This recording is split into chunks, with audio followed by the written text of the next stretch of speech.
Hi hello welcome back my channel. இன்றைக்கி எதை பற்றிய வீடியோ நான் உங்ககிட்ட ஷேர் பண்ண போகிறேன்னா, ஆல்ரெடி நீங்கள் கேட்டிருந்த விஷயத்தை தான் ஷேர் பண்ண போகிறேன். என்ன குழந்தை பிறந்திருக்கு அப்படின்ட்டு நீங்கள் கேட்டிருந்தீங்க, அதுக்குண்டான பதிலும். நெக்ஸ்ட்டு எனக்கு நார்மல் டெலிவரியா இல்லை சி செக்ஷனா அப்படின்ற ஒரு விஷயத்தையும் நான் ஷேர் பண்ண போகிறேன். ஆல்ரெடி பேபி பிறந்து 15 days ஆகிடுச்சு. ஃபர்ஸ்ட் ஆஃப் ஆல் சாரி கேட்டுக்கிறேன். ஏன்னா என்னுடைய ஹெல்த் கண்டிஷன் ரொம்ப கொஞ்சம் இதுவாக இருந்ததால் என்னால் வீடியோ அப்லோட் பண்ண முடியல. ஸோ நீங்கள் கேட்ட கேள்விக்கு எல்லாத்துக்குமே இதுக்கு பதில் ஃபுல்லாகவே நான் கொடுத்துருக்கேன். இது கூட ஒரு சேடான விஷயத்தையும் நான் ஷேர் பண்ணுறேன். ஸ்கிப் பண்ணாமல் லாஸ்ட் வரைக்கும் பாருங்கள். ஹாய் ஃப்ரெண்ட், எனக்கு குழந்த பிறந்து ஒரு 15 days ஆகிடுச்சு. ஓகேங்களா? நிறைய பேர் லைவ்லேயும் சரி நேர்லேயும் சரி நிறைய பேர் என்னென்னமோ கண்ணோட்டத்தில் என்ன சொன்னாங்க, உங்களுக்கு பிறக்க போகுது ஆண் குழந்தையா பெண் குழந்தையா அப்படின்ட்டு நிறைய டிஃப்ரெண்ட் சேஞ்சஸ் பற்றி சொல்லுவாங்க. எனக்கு நான் கன்சீவ் ஆன உடனே என் ஃபேஸ் ரொம்ப டல்லாகிடுச்சு. ஓகேங்களா? ஃபேஸு ரொம்ப டல்லானது அண்டு டார்க்காகவும் ஆகிடுச்சு. அப்புறம் டார்க் சர்க்கிள் வந்துச்சு. ரொம்ப சேடாக ஆகிட்டேன். அதுக்கப்புறமா இந்த ஸ்கின் சம்மந்தப்பட்டது எல்லாமே ஃபுல்லாகவே சேஞ்ச் ஆகிடுச்சு. வெயிட்டும் கொஞ்சம் லாஸ் ஆனேன். நிறைய டிஃப்ரெண்ட் சேஞ்சஸ் எல்லாமே என்ன சொன்னாங்கன்னா, உங்களுக்கு ஆண் குழந்தை தான் அப்படின்ட்டு ரொம்ப சந்தோஷமாக இருந்தேன். ஆண் குழந்தை பிறக்க போகுதுன்னு எல்லாருமே சொல்லிகிட்டு இருந்தாங்க. எனக்கும் ரொம்ப ஹாப்பியாக இருந்துச்சு, ரொம்ப சந்தோஷமாக இருந்துச்சு. நம்ம ஆண் குழந்தைக்கு உண்டான ப்ரொசீஜர் தான் நமக்கு எல்லாமே சேஞ்ச் ஆகிருக்கு அப்படின்ட்டு.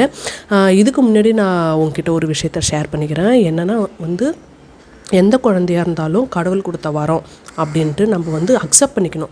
அதுக்குண்டான தைரியத்தையும் நம்ம ஃபஸ்ட்டு வளர்த்துக்கணும். ஓகேங்களா?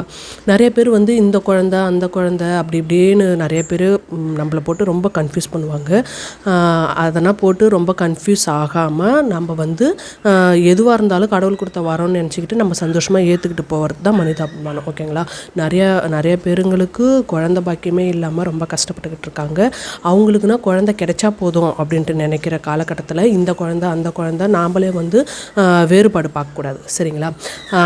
அப்புறம் எனக்கு ப்ரெக்னன்சி டைமில் என்னாச்சுன்னா, அது பேர் மறந்துட்டேனே. டைமில் எனக்கு 9 month சுகர் ஸ்டார்ட் ஆகிடுச்சு. ஓகேங்களா? ஸோ சுகர் ஸ்டார்ட் ஆனதால் என்னாச்சு, எனக்கு ரொம்ப பயமாயிடுச்சு. எனக்கு சி செக்ஷன் பண்ண போகிறாங்க அப்படின்ற மாரி ரொம்ப பயமாக, ரொம்ப கிரிட்டிக்கலான சுச்சுவேஷனில் நான் பயந்துக்கிட்டு இருந்தேன். சுகர் நார்மலாகி மறுபடியும் லாஸ்ட்டு வீக்கில் மறுபடியும் நான் மறுநாள் அட்மிட் ஆக போகிறேன்னா, அதுக்கு நாள் பிரியாணி நல்லா வெளுத்து கட்டிட்டு டெலிவரிக்கு போகிறேன். அந்தமாரி போகும்போது என்னாச்சு, மறுபடியும் எனக்கு சுகர் மறுபடியும் வந்துருச்சு. அப்போ சுகர் இருக்குது அப்படின்ட்டு சொல்லியிருந்தாங்க. அப்படி சொன்னதும் நம்மளை நார்மல் டெலிவரி இல்லை, நமக்கு சி செக்ஷன் தான் அப்படின்ட்டு கண்ணு கலங்கிக்கிட்டே அழுவிக்கிட்டே போகிறேன். ஏன்னா ஈத்துக்கிட்டு போகிறாங்க, பெயின் வந்ததுக்கப்புறமா ஈத்துக்கிட்டு போகிறாங்க. அதுக்கப்புறமா அங்கே போனதுக்கப்புறமா என்னாச்சு, எனக்கு நார்மல் டெலிவரி தான் ஆச்சு. ஸோ ரொம்ப பயப்படாதீங்க. சுகர் நார்மலாக இருந்துச்சுன்னா, சுகர் அதாவது ஒரு ஹையாக இல்லாமல் ஒரு குறிப்பிட்ட ஸ்டேஜுக்கு அந்தமாரி இருந்துச்சுன்னா கண்டிப்பாக நார்மல் டெலிவரிக்கு ட்ரை பண்ணுவாங்க. ஓகேங்களா? நான் சி செக்ஷன் இல்லை, நார்மல் டெலிவரி தான். ஓகேங்களா? அடுத்தது எனக்கு என்ன குழந்தை பிறந்தது அப்படின்ட்டு கேட்டிருந்தீங்கல்ல. எனக்கு பெண் குழந்தை தாங்க பிறந்திருக்கு. ஓகேங்களா? எல்லாருமே ஆண் குழந்தைக்கு உண்டான இதுதான் எல்லாமே சொல்லியிருந்தாங்க. உங்களுக்கு ஃபேஸ் இப்படி ஆயிடுச்சு அப்படி ஆயிடுச்சு, அப்புறம் வயிறு பெருசாக இருக்குது சின்னதாக இருக்குது.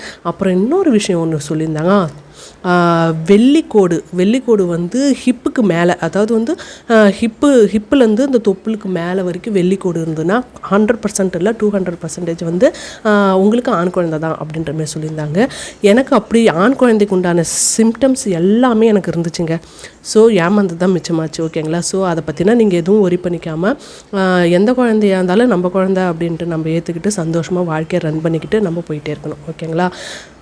இது இதோட நான் ஒரு சேடான விஷயத்தையும் உங்ககிட்ட நான் ஷேர் பண்ணிக்கிறேன். என்னென்னா, எங்கள் வீட்டில், அதாவது நான் சென்னையில் எனக்கு குழந்த பிறந்த ஒரு 3 days இருக்கும்.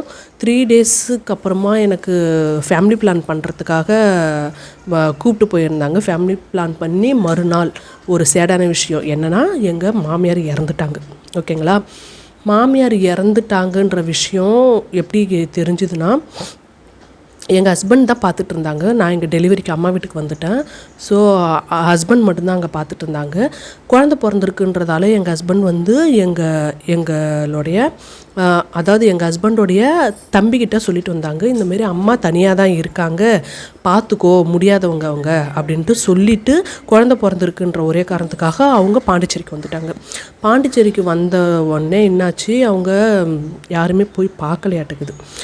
போய் பார்க்காம இருந்ததால் என்னாச்சு, அவருங்க இறந்து எத்தனை நாள் ஆச்சுன்னு தெரியல, 2 நாள் ஆச்சா 1 நாள் ஆச்சான்னு தெரியல சரியா. இறந்து இத்தனை குழந்தைங்களை பெற்றும் ரொம்ப தனிமையாக, அது ரொம்ப ரொம்ப மனசு பாதிக்கப்பட்ட ரொம்ப வேதனையாக ஆன விஷயம் எனக்கு.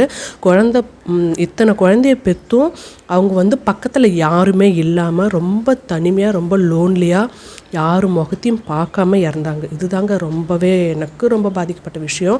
என்னாலையும் போய் பார்க்க முடியல. ஏன்னா நான் ஃபேமிலி பிளானிங் பண்ணிவிட்டு அப்போ தான் வந்து பெட்டில் டிஸ்சார்ஜ் ஆகிறேன். அப்போ தான் அந்த விஷயத்த நான் கேள்விப்படுறேன். போய் பார்க்க முடியலையே, இத்தனை பேர் இருந்தும் அவங்க வந்து எந்த புள்ளையும் பார்த்துட்டு இறக்கலை, அப்படியே இறந்துருக்குறாங்க. குடிக்கிறதுக்கு தண்ணி கூட கொடுக்கறதுக்கு யாரும் இல்லாமல் இறந்துருக்காங்க. இந்த விஷயம் ரொம்ப ரொம்ப ரொம்ப ரொம்ப பாதிக்கப்பட்ட விஷயங்க. இந்த விஷயத்தாங்க உங்ககிட்ட நான் ஷேர் பண்ணுறதுக்காக சொல்லியிருந்தேன். ஒரு சேடான விஷயத்தையும் உங்ககிட்ட நான் ஷேர் பண்ணுறேன் அப்படின்ட்டு சொல்லியிருந்தேன். இதனால தான் நான் வந்து ரொம்ப மன உடைச்சலுக்கு ஆடானேன். ஓகேங்களா? ஓகே ஃப்ரெண்ட்ஸ், இந்த வீடியோ பிடிச்சிருந்தால் லைக் பண்ணி சப்போர்ட் பண்ணுங்கள். மறக்காமல் சப்ஸ்கிரைப் பண்ணுங்கள்.